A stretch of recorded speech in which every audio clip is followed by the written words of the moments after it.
caractéristique des multipotentiels, c'est ce qu'on disait tout à l'heure à propos de la polycuriosité adaptative, c'est cet éclectisme, cette curiosité, ouverture d'esprit, intérêt pour mille choses ou domaines, et parallèlement, la capacité à faire le lien entre ces différents domaines qui débouchent sur une première qualité, c'est capacité de créativité, d'inventer des choses nouvelles, d'innovation en général.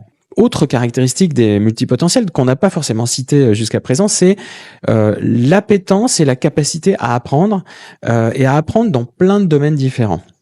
C'est ce qui en fait un peu des polycurieux, des poly-experts même, on pourrait dire.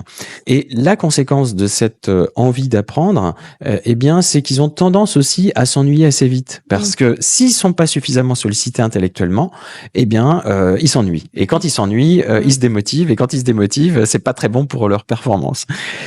Alors, autre caractéristique qu'on n'a pas citée jusque-là des multipotentiels, c'est le haut niveau d'exigence. Ils ont un très haut niveau d'exigence.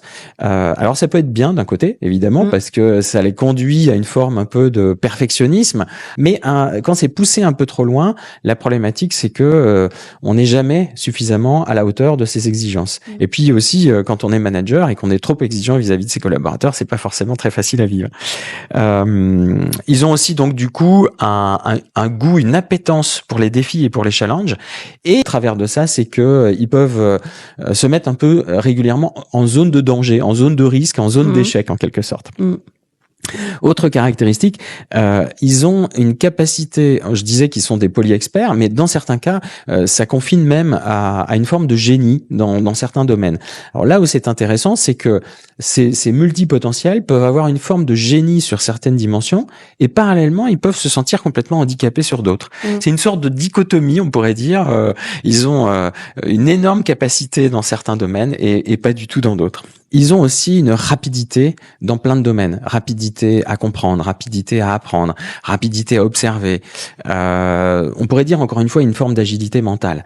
Et cette vitesse, eh bien, elle les fait vivre aussi, elle leur fait vivre un sentiment de décalage parce que ils ont toujours 2 ou 3 temps d'avance. Ils vont toujours beaucoup plus vite. Parfois, dans leurs explications, ils vont sauter des étapes.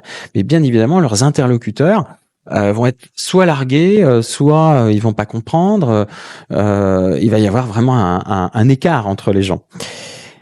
Ils vont aussi avoir une forme de capacité d'anticipation. Comme ils sont toujours avec 2 ou 3 coups d'avance, eh bien ils anticipent le futur. Ils ont une forme d'aptitude à innover, mais du coup à innover dans le bon sens, c'est-à-dire par rapport aux attentes du futur.